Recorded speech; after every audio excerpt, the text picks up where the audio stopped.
15-16 বছর কিংবা বলতে পারেন বিগত বাংলাদেশ স্বাধীন হওয়ার পর থেকে 50-52 বছর ভারত আমাদের উপরে প্রভু হিসেবে বসেছিল।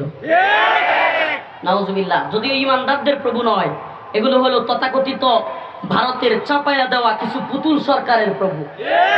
আমাদের প্রভু আল্লাহ। আমাদের প্রভু কে? আমাদের প্রভু আল্লাহ। কিন্তু এদের প্রভু হিসেবে বসেছিল। সুবহানাল্লাহি ওয়া বিহামদিহি।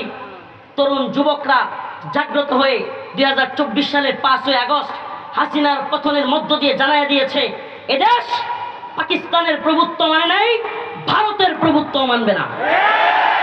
কিন্তু যদি নতুন করে ভারত গেল, পাকিস্তান গেল, আমেরিকা যদি প্রভু সাজবার চায়, এদেশের মুসলমান কি ওইটা মানে নিবে? এটা মানে নিবে?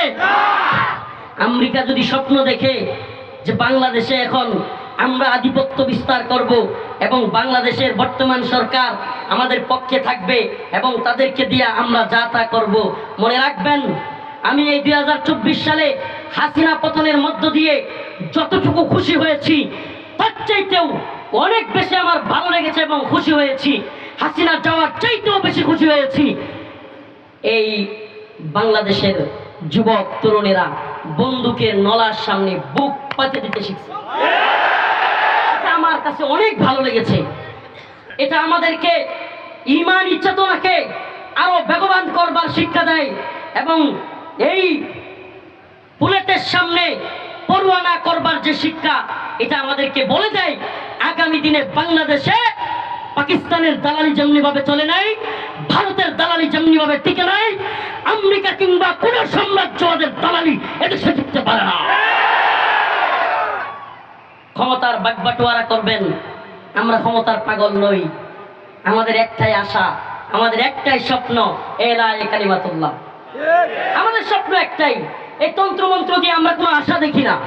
আমরা জানি হাসিনা সরকারের অধীনে এই জাতি যেমনি ভাবে হতাশ হয়েছে, আমরা এটাও জানি এই সরকার দিয়েও মানুষ হতাশ হবে, তারপরের সরকার দিয়েও মানুষ হতাশ হবে, কারণ তন্ত্রমন্ত্রের সরকার দিয়ে ন্যায় ইনসাফ প্রতিষ্ঠা হতে পারে না। এটা লিখে রাখেন, লিখে রাখেন। কোরআন সুন্নাহ অনুযায়ী রাষ্ট্র ব্যবস্থা ব্যতীত, ইসলামী খিলাফত ব্যতীত, ইসলামী শরিয়া ব্যতীত মুসলমানদের শান্তি প্রতিষ্ঠা হতে পারে না। এটা লিখে রাখেন। তো আমরা জানি, কিন্তু আমরা হতাশ হবার নই, আমরা হতাশ হবার নই। আমরা তো বলতে চাই এদেশে যদি কেউ মাওসেতুংয়ের মতবাদের স্বপ্ন দেখে, লেনিনের মতবাদের স্বপ্ন দেখে, এদেশে যদি কেউ আব্রাহাম লিঙ্কনের মতবাদের প্রতিষ্ঠার স্বপ্ন দেখে, তবে আমরাও খিলাফার স্বপ্ন দেখি, আমরা শরিয়ার স্বপ্ন দেখি। তুমি তোমারটা যদি বলতে পারো, আমি আমারটা কেন বলতে পারবো? তোমারটা বলার স্বাধীনতা থাকলে আমারটা বললে তুমি জঙ্গিবাদ বলবা, আমিও তোমাকে বলবো তুমি আমেরিকা ইন্ডিয়ার দালাল।